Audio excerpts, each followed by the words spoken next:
Good evening, everyone, and a very warm welcome to today's Investor Cafe session. Before we begin, I would like to briefly introduce the program under which today's session is being hosted. IGENOVA is IPTF's growth engine for new age venture acceleration. It is a 9-month high-touch commercialization program designed for TRL stages 4 to 6, hardware and deep tech.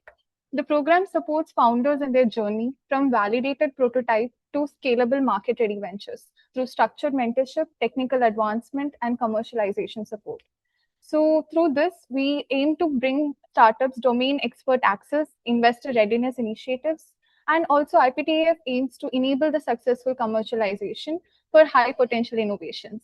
So as part of this, today's session, we have with us Mr. Ramakrishnan Venkateshwaran, a very accomplished, esteemed our panelist with nearly 4 decades of experience spanning operations, business strategy, and financial services and risk management. Welcome, sir.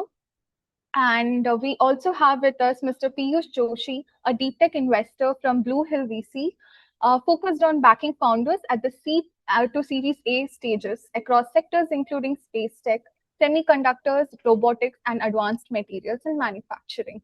So Piyush also brings a unique perspective shaped by building startups himself and mentoring numerous early stage founders on fundraising and product development, go-to-market strategy. Yes, welcome Piyush to this session.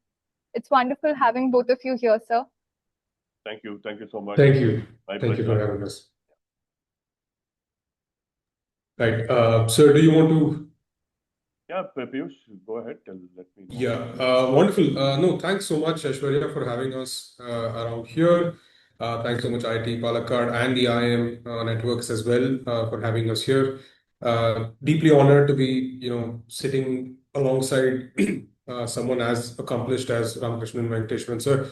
I hope you don't mind me calling you RV, sir. But thank you so much for having us here. Deeply honored. I may pale in comparison to the experience that sir brings, but happy and honored to be adding some value to the crowd over here. Yeah, my pleasure.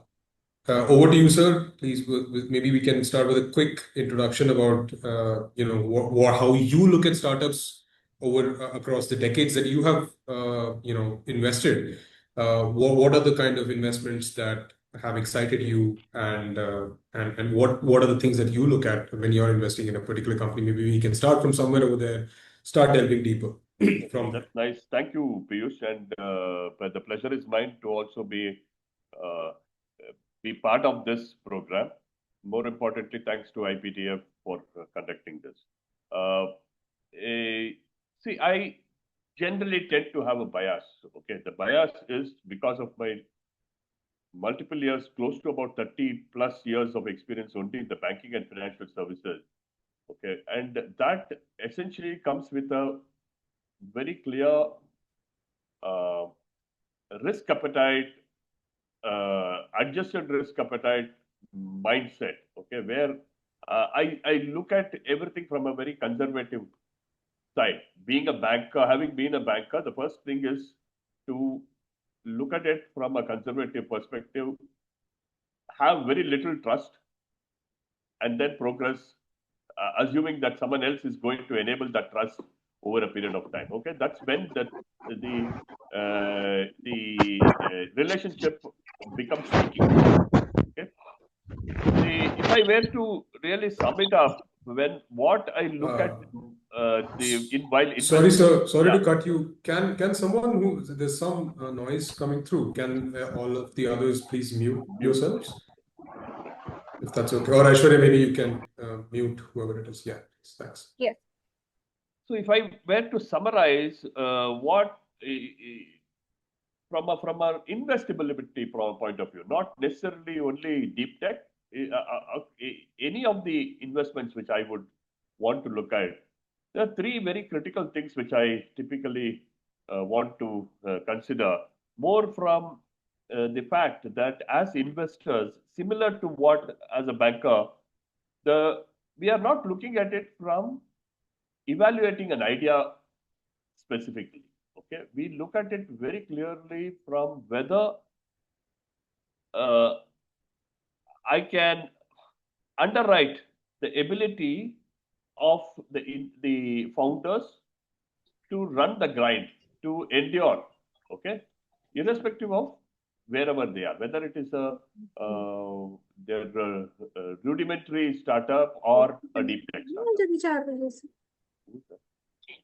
Yeah, and in that context, I have three things. Like in the other conversation while we have had, uh, I look at three very important aspects. One being governance. So when I look at it from governance perspective, it is not just on paper. It is an infrastructure. It's a foundation which one has to lay. Okay, whether it is in whatever you do, and that again comes back from my experience being in a regulatory heavy environment. I look at governance as something which enables trust right at the beginning.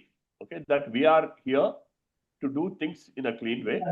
We are here with a perspective to comply with whatever regulations out there are, and more so from ensuring that the books are clear, the decision making clarity is spot on, right? And a couple of very important aspects like keeping the promoter founder co-founder relationship pretty tight, and on the other side the cap table pretty well defined. Okay, because these are some of the things which generally come upfront to create issues. Okay, and this part of the governance is something which I personally would like to keep very clear right at the beginning, saying that if there is no governance, there is no relationship. Okay, because Right. the governance is one aspect which can make or break an organization, right? So that is one. Number So, two, sir, yeah, before you continue, maybe yeah, if you can, could you? I agree with you, first of all, right? I think it's very important for people to have a clean cap table as well. yes. Can you give three examples that you have observed where Yeah. you felt maybe not more from not let's not consider the cap table, just the cap table part, but three examples where you felt or three red flags in governance in your experience that you felt were the most commonly Eh, found ones. well, the common ones are the promoter MOUs, the promoter uh, distinction between who is doing what. Right. Okay, and that generally, if it is not well defined, typically ends up in disputes. And Correct. that dispute, specifically in those startups where uh, the initial stake is defined more from negotiations or adjustments, can be a big red flag, right? So, assuming if these are not well defined, if the roles and responsibilities are not defined, if the exit clauses are not well defined, things may turn out to be very bad. Okay, I have seen multiple issues where the disinterested co-founder. Uh, Sorry, sir. There's Aishwarya. Can you please mute? Yeah, thank you. Guys, please keep yourself. Feel free to raise questions. Feel free to raise your hands or put it in the chat box. But please keep yourselves on mute as much as possible, especially when Arvi sir is talking. We And don't. why We would why not why like to. this is a red flag? In the sense, Hmm. there have been instances where a disinterested co-founder ends up creating a lot of issues in the while the company is in the growth stage. Okay, that is something which crops up right at the earliest stage for me, because incidentally, while I was uh, getting in to this the startup ecosystem, that was one thing which always bothered me. And incidentally, I would also define that I had also prepared some sort of a scoring mechanism where founders could use it to help themselves align with the earliest stage stake and MOU drafting and so on and so forth. Okay. Number two is instances where especially when you are relating this to a cap table. As an investor, I would like to understand how much of skin in the game the founders have. Okay, and too little at the earlier stage means it's a clear case of the skin in the game is lost, and there's a probability that the startup may not last long. Okay, the reason being, I have seen many instances where a personal relationship have defined an investor. So going to someone who is in real estate and investing into a deep tech company, right, without having knowledge about how long this journey could be. Because if it is a real estate guy who generally invests in real estate, they typically look at it from tangible asset, which is in front of their eyes to really evaluate whether things are good or bad. Okay, so even that is the case, these are investors who could eventually break the company because of their lack of knowledge. So I would place that also critically high. So doing a due diligence on your investor, similar to what the investor would do the other way, is something which one has to do, right? So that is the second thing. The third one is more importantly coming from how well you are complying.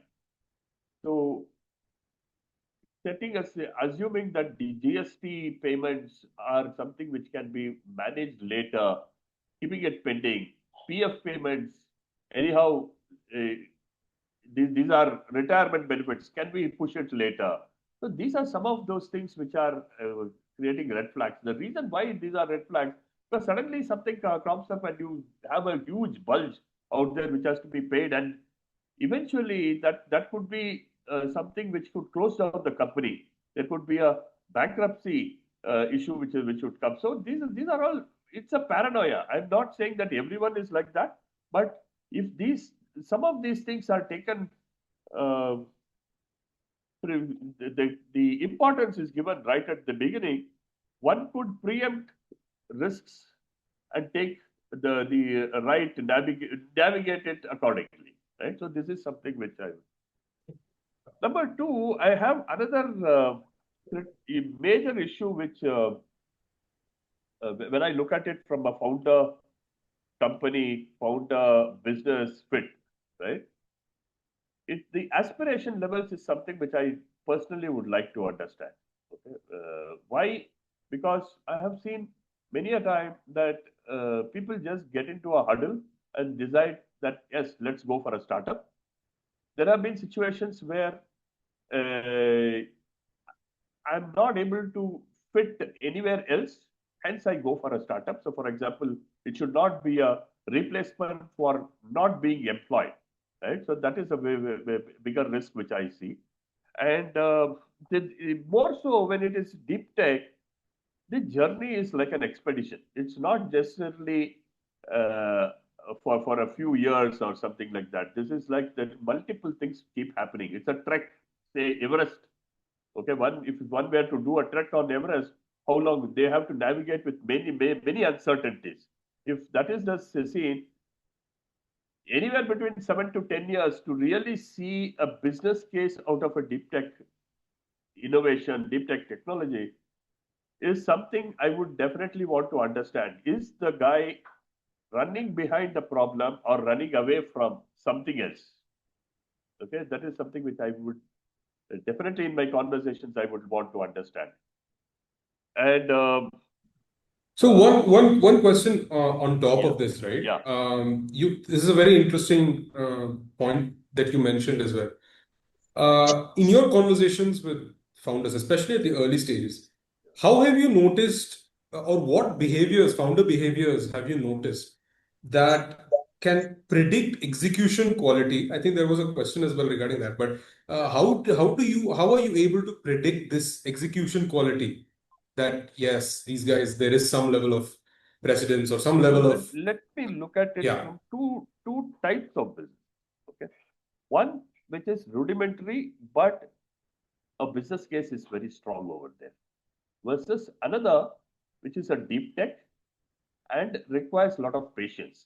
Okay, that approach, the patient approach, getting in things done each and every time is what I expect from a deep tech investor rather than taking shortcuts. But in the rudimentary business, I would definitely want him to look at negotiation. How quickly is he able to create partnerships? How well is he thinking about what sort of collaboration can actually add on value to business, right? And is he comfortable reducing the gross margin if at all required? Because he just there the execution expectation is about getting the business, getting the customer. Okay, here it is not about that. It is about each of those milestones which they have set. Have they set up a milestone at all? Are they monitoring it properly? Are they reaching out to the right experts to get the advice and get moving? Because end of the day, I want something which is significantly tangible, making a business case out of it as we progress, right? In the first case, even if I'm not, although I'm reaching a stage of good execution, but I'm not looking at it from a very great execution, I always have the possibility that I can farm it off, get an exit done through another strategic buyout or something like that, or even worst situation, I can close it and move on, right? But here, in the case where there has to be consistency of money flow, consistency of staying power, I would definitely want to understand the patience rather than more than the executability, because here it is about building something which could be significantly valuable over the next 7 to 10 years time. Okay, Yeah. the staying power is more important for me if I am looking at it from a deep tech. And most of the times when it when it comes to, especially when it comes to the deep tech sector, right, you Yeah. see a lot of them are first time founders. I'm not saying all of them, but a lot Yes. of them. Yes. How does your view change? Or how do you build your conviction or your confidence when it comes to these founders who come from research heavy or rather more technology heavy thing? Yes. For a first time founder versus a second Exactly. So time or a this is where multi. the Yeah. mindset, the adaptability comes to the fore. Okay, let me give you an example. Someone who has, while I truly acknowledge from a tech side, because while I'm not an engineer, neither I know the tech from a very specific case. I'm more of generalist, right? The guy was out and out. There was a lot of conviction, not only from himself, but also from experts who mentioned that he's very good. Okay, that was the first thing which I really look up to, whether experts can vouch for whatever he's saying in the manner he's saying. Okay, but at the same time, I want his adaptability to realize that there is a very clear role distinction. There is someone who could play a CEO role, one who is the face of the organization, one who can be go-getter, get things done on multiple things rather than only focusing on the tech side. So this distinction is what I look for, right? If the guy is hell bent upon saying that I am the CTO, I will also be the CEO, all of the roles is what I want to play, then I have a red flag. So he's not really adapting to potential. He's not looking at it from a larger organization, but more from a personal perspective, right? So that is something which I'm always worried about, and this specific thing which I'm mentioning uh, actually broke the company, right? This guy was not open to giving the right stake to people who could execute. He was not interested in having a role other than being the CEO. So there are many things which created a lot of friction within the team, and the team had actually moved away.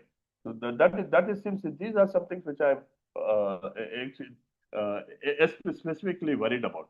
And someone is mentioning basically jack of all arts, master of one. Is not the thing which I am looking at it. That is the mindset that individual was built up. I am looking at someone who is accepting that there is a need for specialization in specific areas, and there is a need for generalization in specific areas, right? So this distinction, if it is done right at the earliest stage, that is when I'm saying when we are building when we are starting something, the mindset should be to build an organization rather Correct. than looking at it from uh, what you call as a club, right? The Yeah, club yeah. approach is something which is because I may be wrong or rather be countered by someone who has a very different approach. My Hmm. approach is very clear. I'm underwriting his ability to stay. Correct. Okay, the patience is what I'm underwriting rather than Hmm. is anything else. Okay, so Right. yeah, Great point here. I think one thing that we would definitely want to look at times like this is can the person does the person have the self-awareness to know where they are not what they're not capable what of? they are not, what they are not. Yes, It's what very they are important. not capable of. Exactly. I cannot do this. That is why I need help. I'm not good at this. That's why I need someone Yes. to come in. I think, like you rightly said. One last question before we move in. What are your thoughts on young founders coming through? They're very counterintuitive. I know very. This could be a little controversial also. But what are your thoughts on in deep tech specifically? We've seen a lot of action coming where youth just out of college. By the way, I was also a founder right out of college. Right, we Yeah. raised a little bit of money, but COVID hit and a bunch of things happened. But today's day and age is completely different from about 5 6 years ago, right? And what are your thoughts on that? What are your thoughts on the youth coming out of college? When I look at it from, so there are two sides. Okay, when you have a situation where there is lot of, so let me give you an example from the conversation which I have within Indus Equity Partners, where I am also a partner. Right. The first thing which we decided is yes, tech will be our focus area. There has to be a significant element of tech, but the tech should not that we should not take R&D or a tech risk. Okay, so that was our clear thesis. So when I'm saying R&D or tech risk is not going to be taken, it means that there has to be a product market fit right at the beginning, right? If I whenever the time when I'm taking an investment decision, I need a product market fit. If it is not there, I pass it. When I look at youngsters, that is what I would want to look at. Okay, but when I'm looking at it from staying with them without even having a clear sight of whether this is going to be a business case or not for say 7 to 10 years, I would rather look at it from someone who is significantly experienced, one who has. I'm not against the youngsters because I also have a couple of them who are always running a lot of ideas within themselves, right?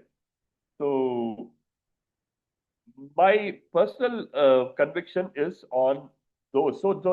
There's a distinction between a student and a professor, a research scholar, or someone who is a significantly experienced faculty member. Okay, I require the faculty member for all of his knowledge. I require the student for his capability to execute. So I would eventually I will try to blend the two. Okay, but Wonderful if answer. there is Yeah. no support for the student from someone like a faculty or a very senior expert out there, I would park it, right? Hmm. So I Hmm. would wait for the investable the proposition to be more product market fit before even jumping. Correct. This is where No, wonderful answer. I think right on the nail. You hit the idea right on the nail there because what you're looking at is the experience, like you mentioned, versus the execution, and both have to match, yes. right? And that you're not really against one idea because there are enough examples of even professors coming out and not being able to succeed as well because of their That's lack because of of the execution. execution capability. Exactly, Yes. exactly. So I think wonderfully put over there. Moving on to the next part. I think when we look at any company, we do look at the team first, right? Obviously, the team comes first. The way I think in our internal discussions and where we have spoken, it becomes important. We know that things are going to go wrong in the future over the 5, 7 years, 10 years of our partnership. Is the founder capable of navigating through those challenges, right? And if with experience comes the know-how of how do we navigate through those uh, points of issues. So if for example I'm building in I mean as a founder I'm building in, let's say, a space tech venture. If I don't have the right set of pedigree or the right set of contacts or the right set of experience, if something goes when something goes wrong in the future, I wouldn't know what to do next. I wouldn't know how to pivot, right? So that's where the mind of a mind of a researcher or a mind of a professor or a mind of someone as experienced comes into the picture. Then the speed of execution, the speed of pivot comes the mind of the student, the mind of the youth, right? I think, like you mentioned. So wonderfully put. I think that's one of the best. One other point over Yes. here, see, when you look at it in execution, it is not necessarily only the business Exactly. numbers. Yeah. Exactly. So, Yeah. for example, when you look at it from finding an investor for a deep tech, and so with someone like me, my fund, where we are very clearly mentioned that we are not willing to take the tech risk or the R&D risk, it is important for the founders to actually execute on the front of negotiating, finding out who is the person who is going to give them non-dilutable funds. Like, for example, the academia, Yes. how long can they pursue, right? Yes. And assuming that at each stage, they define MVP at each stage. So that is another distinction which one ideally should make. MVP is in the mind of the customer, not necessarily in the mind of the developer or the techie. Okay, so it should not happen that I'm thinking about the moon. I want to deliver the moon. It doesn't happen that way, right? It has to be in stages. Okay, one has to make it at each stage whether this is going to be a product market fit is something which I would expect someone to do, right? And Right. so that it is important for us to define what the funds would be, where all it can come from, even before going to a VC or a larger strategic investor, okay, Right. where significant dilution can happen. Okay, that is what I would expect execution to be part of, right? Right. Right. No, wonderful, sir. Thank you so much for that. I think now I think we'll move on to the next subtopic, which is talking about the technology. When as investors, how do we evaluate technology? Because today there are, I think, n number of almost everybody comes up with the fact that we have strong IP, we have strong patents, we have this proprietary tech, Yes. etc., etc. So beyond this, beyond the patents, beyond the defensibility, how do you judge whether this particular technology is actually defensible or not? So how would you evaluate a Yeah, technology as such? first and foremost, I would like to uh, put a disclaimer over here. I am not an engineer and neither a techie. I'm a pure finance guy. Okay, where I look at everything from what is the money spent and what is the return on asset. Okay, very clear in my approach. But when I look at it from, see, as much as I'm an investor who wants to look at evaluating all good opportunities. So that is the way I look at it. But I would also have a team within me, one who is the experts. Okay, in fact, in Indus also we have quite a number of experts in the each of the domains where we want to be part and participant. Okay, and when I look at it from a fintech perspective, I know that there are clear guardrails which is mentioned by Reserve Bank of India or any of the regulators out there. It is easy for me to understand whether this is something which can fit into the market which they are aspiring for. Okay, but at the same time, if someone says about space tech or a defense tech, I would definitely take the help of someone who is expert out there. One of the companies where we were looking at a drone technology specifically focused at anti-drone technology.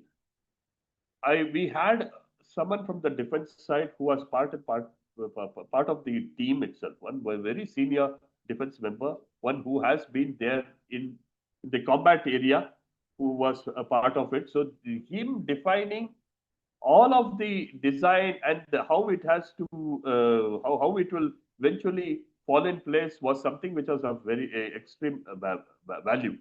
That is how I would try to look at it. If it is healthcare, I have people who are PhDs who have done it, been there, done it, and people who can actually understand any of the medtech innovations which come through in a manner which is appreciable by the founders themselves. So this is something which this conversation I leave it to the experts. Personally, I would never want to look at it. But when I look at it from valuing such investments, that is Yes. where I feel that I can play a role. And the role over there is pretty simple. I look at it from a replacement cost. What if at each stage I would like to understand what if it were to be developed now? What is the value? What is the monetization value of that? These are the two things which I would uh, typically look at it. Hence, Right. I want the company to also ensure that is where the clean book theory comes into play. I want every aspect being properly recorded. So I keep telling so some of my advisory companies where I want them to have quotations for any of the tech decisions which they are taking.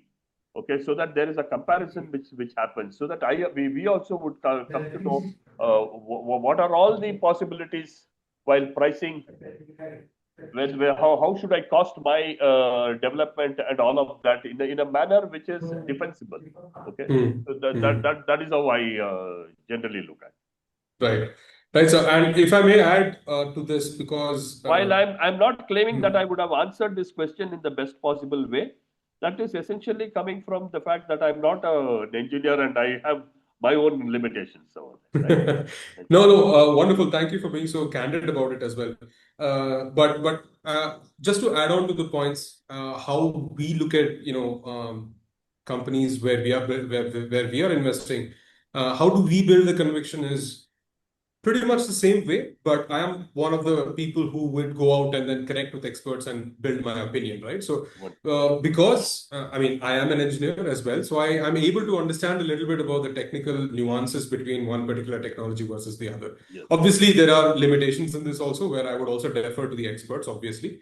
But what I would be looking at is building my own technical opinion, where we are able to understand where the difference in technology lies. For example, if you're talking just as an example's sake, right? If you're talking about in-space propulsion, Yes. for example, and people talking about green propulsion, people talking about people having different ways and methods of manufacturing these green Right. propulsion. Today, hydrazine is the best possible, Yes. is the incumbent, right? Now, with that as my baseline, I will now start evaluating what these other companies are building.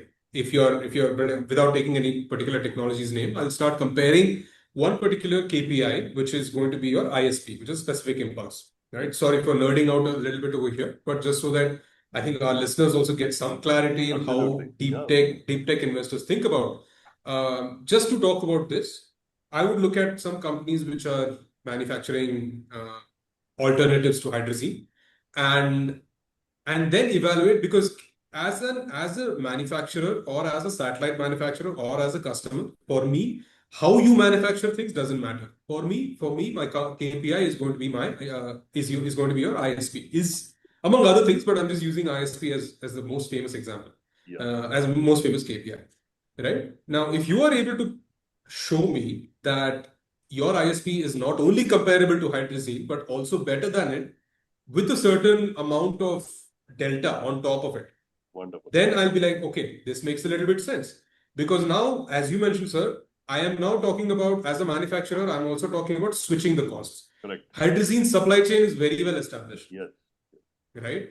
If I have to revamp the entire supply chain now, how much will it cost me? Number one. Number two, has it been tested? Or am I willing to take that testing risk? Wonderful. Right? Yes. So at the cost of, obviously the cost comes into the picture, the pricing comes into the picture per Right. kg, per liter, etc., etc. That comes into the picture. But if I'm not able to deliver the ISP level, which is my fundamental thing, right? Then I may have failed the consumer itself, Wonderful. the customer itself. Perfect. That is insightful. Very good. Very good. Right? Then, Now, if the other thing is when I'm pitching this to customers or when I'm pitching, not a lot of people do care about the environment. I'm being very honest. yes. Right? It's the regulatory aspects come because the government is putting that pressure. Correct. But if I am there are a couple of other reasons as well for human safety, etc., Yeah. which is fair, which is completely fair, which is where I would look at the clarity of the use case of where this is going to be used. What are you going to specifically use it for? Are you using it for this particular fuel? Are you going to be using it for human space flight? Are you using it specifically for which use case are you going to be using it? Right? Because otherwise it doesn't matter. If you're not using it for human space, it doesn't really matter as much, I'm saying. Right? So this kind of clarity does help us evaluate or benchmark your technology from the incumbents and also from your competitors. Competitor. Very good. Excellent. That was good. So Right. it's a similar insight which I remember because I'm also into this rental equipment rental business. Okay. So there, one of the thoughts I remember in 2021 while I was discussing this with the managing director of a very leading conglomerate, the guy was I was mentioning about the EV chargers as a very good opportunity for rental business. A guy came out with another concept saying that you might end up in a serious trouble, say 10 years down the line, because eventually India will move to hydrogen. Okay, then what would you do? So it is important for the startups also to understand the scale at which technology is shifting. And are you ready for that is something which we should also evaluate, I believe, right? Exactly, precisely. Is hydrogen the new alternative to Yes. electricity that we have currently, right? Excellent point. So now that we've spoken a bit about technology, the third, I think, subtopic that every investor looks for is the market. Yes. Right? How do you evaluate some of these markets? You've sort of given a very small hint, but how do you evaluate markets that are yet to be formed, right? Some of these startups are building some absolutely novel technology, which may not have the kind of market that maybe a fintech might have, or maybe a quick commerce might have today. Yes. So how in deep tech, how do you evaluate markets that More don't yet? than market, see, market is, I believe some of the times, an innovation also invents a market. Okay, so there have been many instances like that. Okay, for example, the rudimentary telephone stuff is something which is like that. The market eventually happened. Okay, there's many such cases. Even although most of the startups in India are mimicking what is happening abroad. So there is a defined market abroad, and there could be a defined market in India because of the size of the economy and so on and so forth. It's a very difficult thing when you look at it from there is no market at all, but yet there is a use case. Unless and until I am fully convinced through the expert opinion that there is a possibility that this could eventually replace some of the existing technologies, then I would not invest. Okay, there has to be a validation that the tech which is being there has to be a market where the that is where the R&D risk or the tech risk is something which I want to be wary about. But at the same time, if there is innovation of doing things better than what it is being done currently, then I would look at it. I would bet on that, similar to what I was discussing in the earlier example of EV chargers versus hydrogen, right? Battery versus hydrogen. That's the way I look at it. Okay, the market has. If I were an investor, I would look at it more from a replacement rather than taking bet on something which is a probable failure. Wonderful. Sort of connecting the team and the market now. In your experience, So one other yeah, example. Sorry for that. yeah, So please, when, please, when please, I please, look yeah. at it from drones, okay, I remember the first time I came across drone was in 2011. Okay, but prior to that, we had the movie Three Idiots, where something of that sort was already there.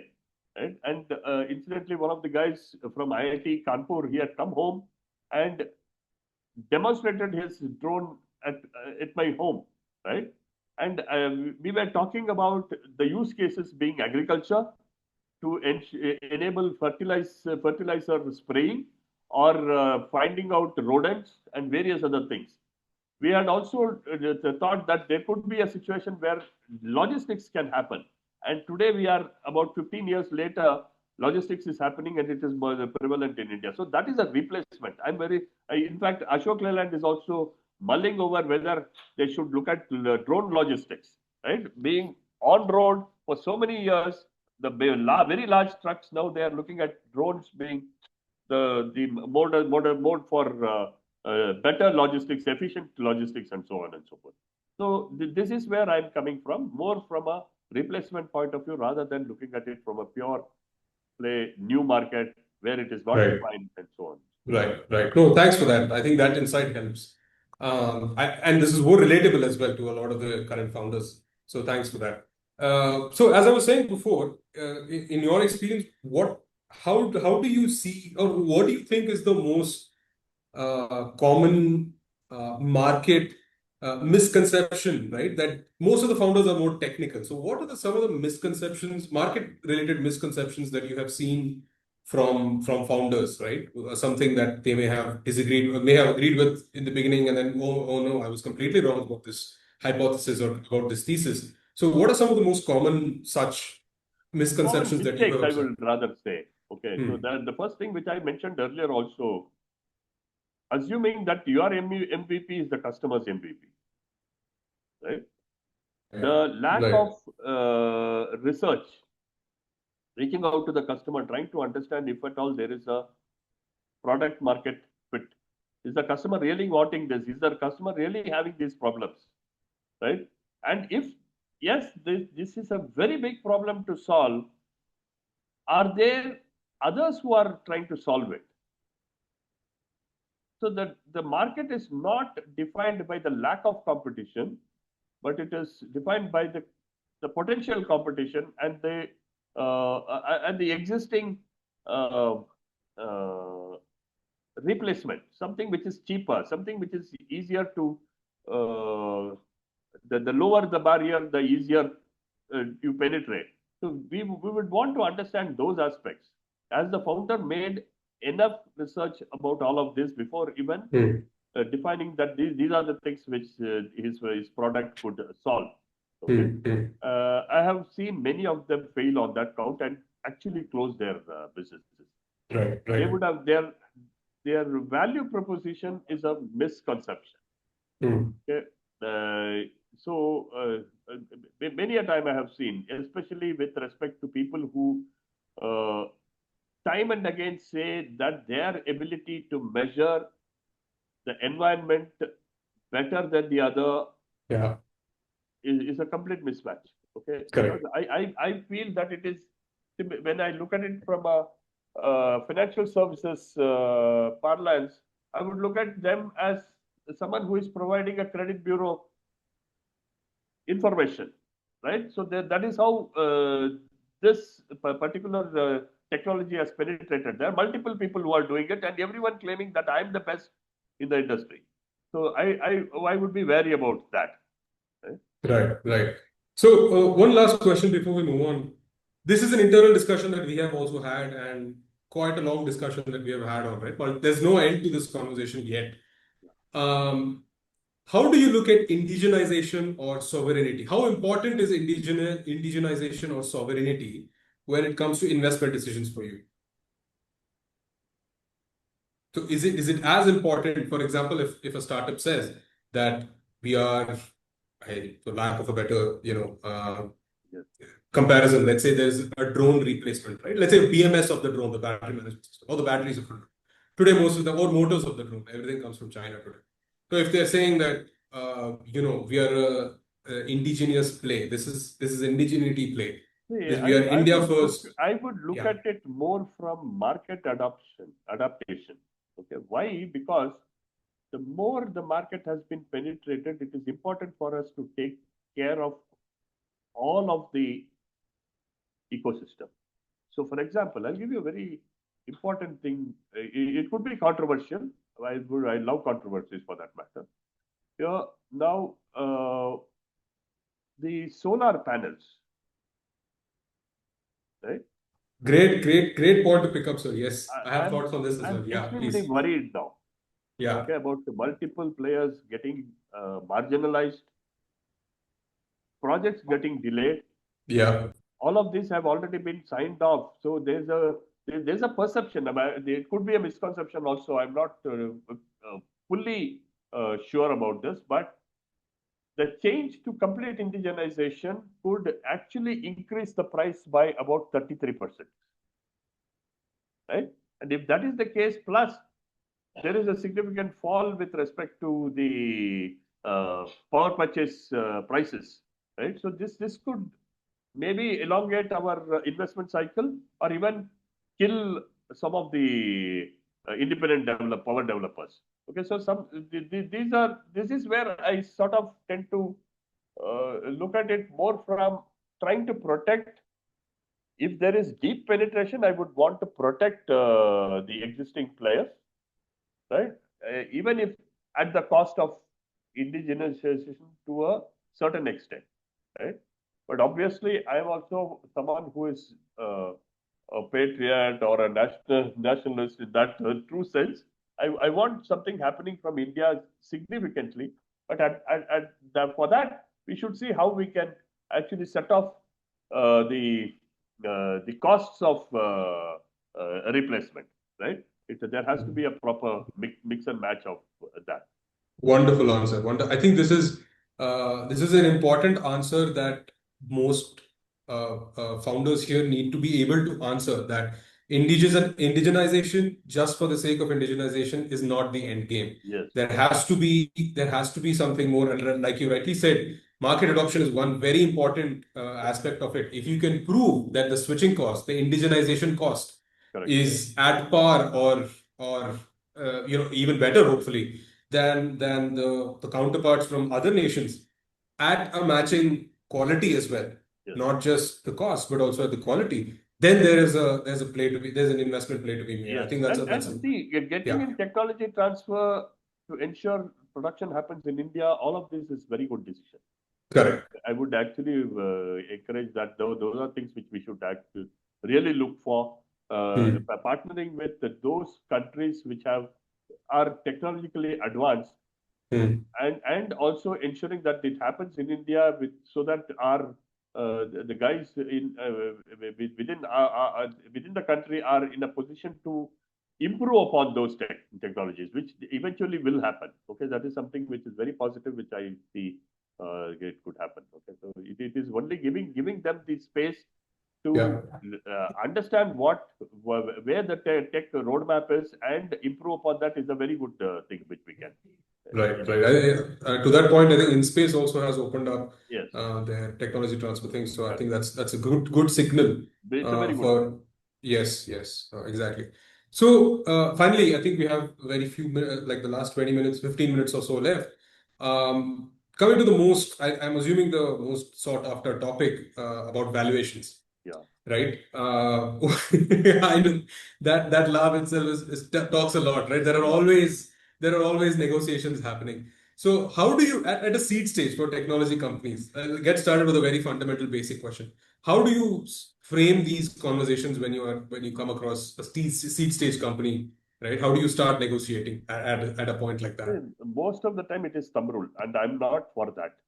Okay, I'm just getting aligned with what is happening in the market rather than trying. But at the same time, see, I would be wary of founders who are caught up onto the valuation game rather than looking at it from building value, right? The concept of valuation itself is a negotiation.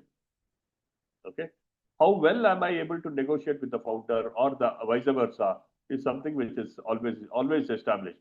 So in crude Mumbai language, one would say, "जिसके मेरे टोपी से I remove my hat and put it on to someone else. If he is paying higher for that, I'm happy."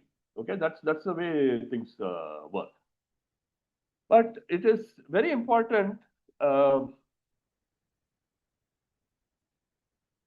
for a founder to look at the solution with significant conviction and also provide the same conviction to the investor. So that is the first thing which I would want to look at. But that conviction is not necessarily in case of deep tech companies, it can never start right at the beginning. However, I would look at that the team composition. Okay, is it favoring a reasonable level of confidence that the tech can continue? Right? There has to be a use case basis which this is an innovation which can replace the existing one and also improve upon that.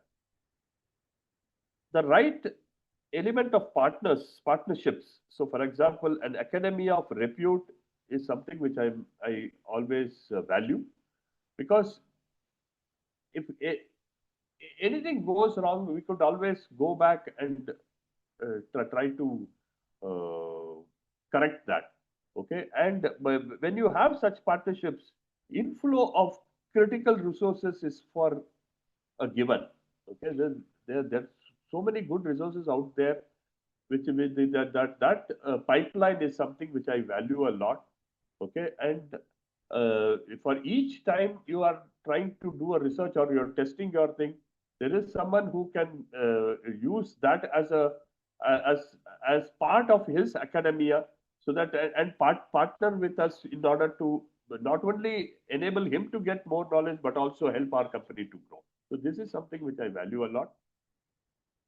It is also very important that at some stage in the journey, say 3 years down the line, they have identified someone who could be a strategic partner.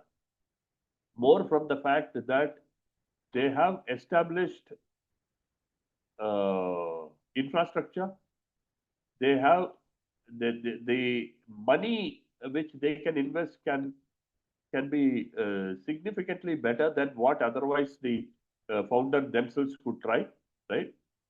So that is where I sort of have this dilemma, that is deep tech something which is to be which should be significantly focused by those strategic investments with an intent that this could actually help them also grow significantly, right? Rather than looking at it from a standalone company, making it too big in say 7 to 10 years time. 7 to 10 years is a significantly long period. How many of them are willing to wait, and eventually, if it has to be dumped, how many of them are willing to dump? So that's something which we have to be wary about. Although I believe at some stage we will get that patient capital.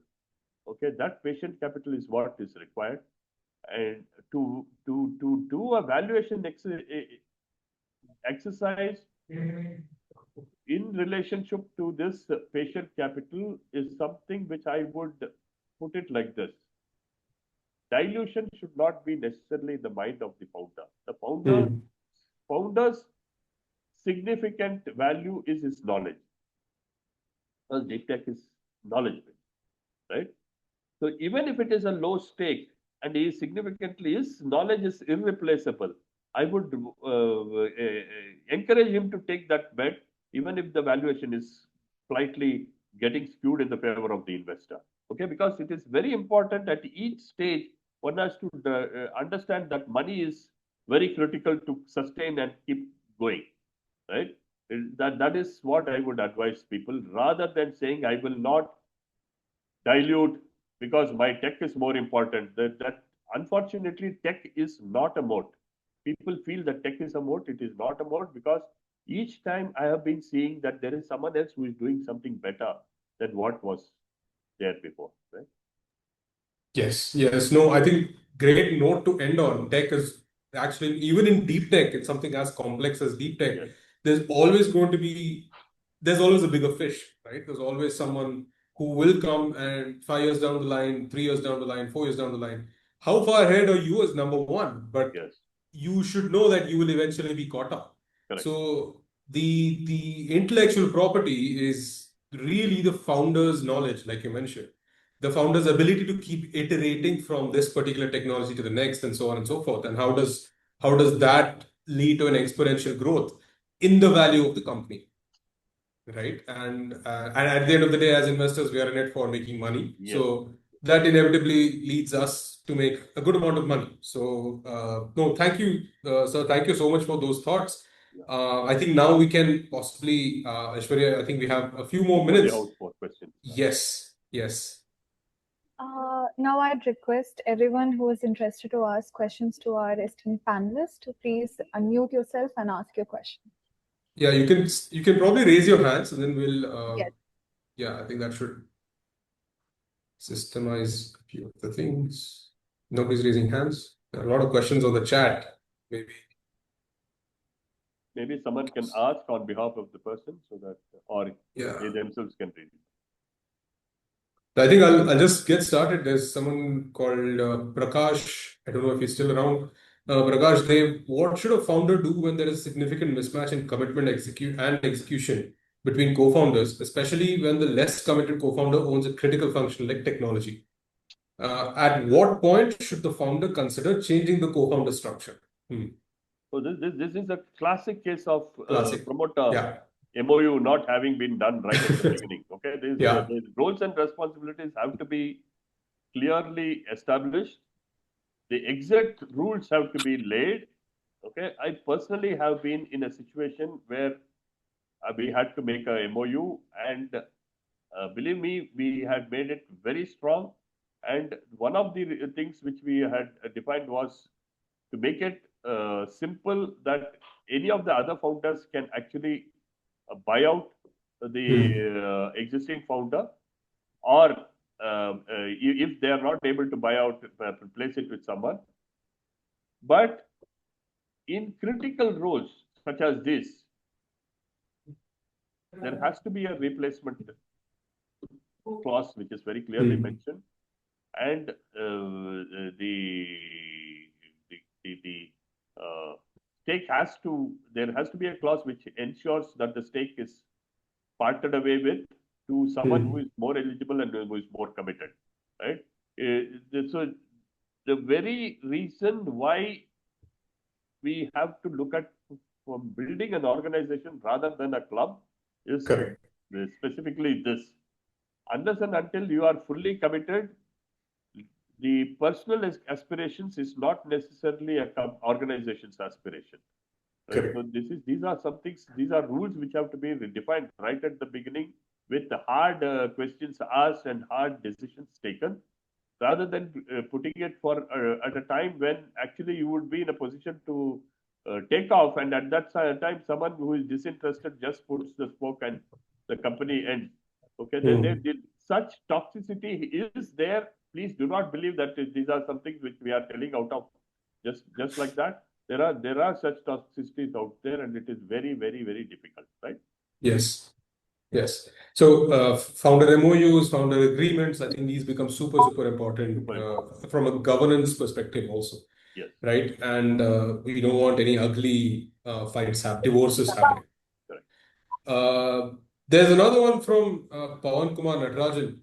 For deep tech or cybersecurity slash privacy startups that are still in the prototype and early validation stage, how important is formal company registration before approaching investors or pilot customers or ecosystem partners? I think these are three different. Would you recommend founders first focus on product validation and early traction, or prioritize company incorporation early on in the journey itself? See, so look at it this way, right? How many of them are willing to take a bet on an individual versus a company, right? So that is the first thing which I would personally want to see. If I were to go to do a strategic pilot, right? I would definitely want to have someone coming with a company. Not I will not believe in just an individual. So if I were the company, then that's the way I would see. Number two, assume that you are wanting to test this, say in US. Most of the companies in US want someone for once want an entity to be out there. They may not necessarily believe in an individual. It's the same thing with large organizations in India. Next to impossible to get through someone for doing a pilot. At the same time, if you are wanting to test in research labs, I don't think it is required for you to set up a company at this point in time, because company formation also is a big hassle. Although it is pretty easy now, with about a week to 15 days, you can form a company. The closing is an issue. Okay, running a company is costly. If you are aligned to ensure that all of this can be taken care of, I would advise you to look at it from starting and incorporating a company. But when I look at it from an investor's mindset, I do not want a patent to lie in an individual's hand. Okay, I would want that to be part of the organization, part of the company, because the company, the founders can decide what should be the compensation for the person who held the patents until then. We are not worried about that. But at the same time, ownership of the patent, the IP should lie with the company, because that is the fallback in the event the company happens to get liquidated and the tech is of significant value. I will have to liquidate that and ensure that my investment is safe. So this is how, as an investor, I would look at it. There's actually two questions. One is from Tushar, who has asked, most PPA players are raising capital but not executing, and EBITDA margins of 85% suggest a lot of value capture without operational rigor. So, oh, it's not a question. Okay, so there's a lot of people entering this space, I guess. Yeah, you're probably right. You're Uh, right. You're fairly right. Yeah. Yeah. So hi Piyush, hi Ramakrishnan sir. So there wasn't a Hi. question, but I Yeah. really enjoy, getting into these calls, because the last call that I attended on 4th of June, it ended up, me getting a dinner last night at one of the biggest family offices in Delhi. So if I had to ask something, that I would ask that I'm not doing something in a deep tech, but the question would be, a lot of, today's conversation is centered on deep tech with the long R&D timelines. For an applied AI company like mine, an AI product for marketing teams or creators and influencers and brands, that's pre-revenue, but we have like 2,500 customers who are using it, and we are burning cash, so we're providing it for free of cost. Um, and these customer bases are in the US and UK from an Indian base. So how do you mentally bucket that? Is it tech enough for a deep tech focused funds, or does it all fall into a different category entirely for you? Would you want to take it, you? Yeah, I'll take a part of it. Maybe you can answer the rest of the finance side of this as well. To be very frank, we would not consider this as a deep tech. The definition of a deep tech company. It's a good tech company if you end up making a good amount of money. It's a respectable tech company as well. But I think I would actually draw the line there. Now the reason is how the way we define deep tech is there has to be a certain level of engineering and science as part of the whole thing, right? Now that usually comes in when you're building something in some of these sectors, right? When you talk about space tech, you're designing a new engine, for example, right? Or you're designing a new power transmission for optical power transmission or something of that sort, right? Where there is a deep amount of R&D that's going in, a significant portion of your revenue, or a significant portion of your fundraise, or a significant portion of your time is going into the R&D side of things, not only towards the execution. Execution is sure there, but also in the R&D side of things, right? So where you're doing a deeper dive and inventing or discovering a new technology or identifying a new technology or something of that sort, which is more at a fundamental level. This is just our perspective, right? This is just how we define deep tech. So if we are looking at something of this sort, we might not classify or bucket it under the deep tech domain. So yeah, that's my 2 cents on that. So looking at it from a very rudimentary finance angle, right? When I look at it from a deep tech, I want something which eventually creates an intangible asset which I can use to exit in the event of a problem, right?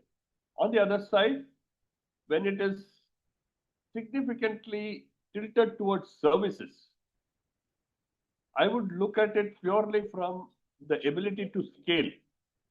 And that scale of economics, the economies of scale will define my unit economics and the ability to make money, the EBITDA and all of that, right?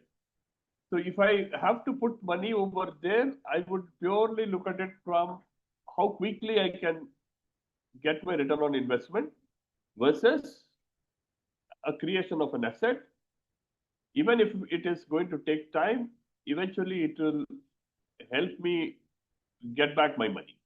So these are the two differentiation which we might want. Right? Perfect. Yeah, that's pretty much what I expected. So thank you so much, guys. Thank you for having this session again. Thanks. One last question I think Sanjay has asked. Yes. At what stage a founder can approach investors, and how to approach? I have prototypes ready with the help of Startup India seed funds, as I SFS. Several patents filed and companies 2 years old. I'm an associate professor, good in technology, but not in business management. I'm the only lead in my startup. What suggestions would you give? So would you like to take this? I would first want to understand your tech roadmap and where you stand with respect to the milestones. If you have reached a fair bit of milestones where there is a product market fit possible to be established, that is when I would personally would want to look at it from an investable proposition. But if there is significant amount of tech to be done, I would first and foremost see how much more deeper I can get with respect to grants and academia participation, because it is very important that I get to a stage where I can defend my technology both with respect to its ability to be seen like an innovation and also with its ability to be marketable. If these two things are addressed, then the sky is the limit. Thank you. Thank you very much, sir. I got your answer. Yeah. Thanks, I guess. Yeah. Thanks so much for asking that question as well. I think it's an important question to ask. Yeah, Yes. Aishwarya, please. Yeah. Before we actually wrap it up, sirs, I would request you guys to just stay back so that we can have a screenshot of this entire session. And I would request every participant who has joined us, thank you for your time. And thank you, sirs. Thank you, Piyush. Thank you, Ramakrishnan. So it was wonderful having you here. And I'm pretty sure our founders got a lot of insights from this session. We had most of our, at least 99% of the people turning up after registration, which is great. And thank you for taking your time on a Monday. And guys, can we have your videos on so that we can take a photograph?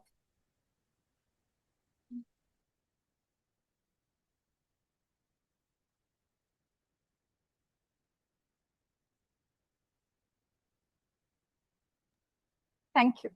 Thank you so much. Thank you, sir. Thank you. Thank you so much. Thank you, everyone. Thank you, everyone. Thank you, Piyush. Cheers. Thank you so much, guys. Thank you. Let's stay in Thank touch. you. Thank you for this. Yes, yes. Thank you so much. Thanks, guys. Thanks for Bye. having us.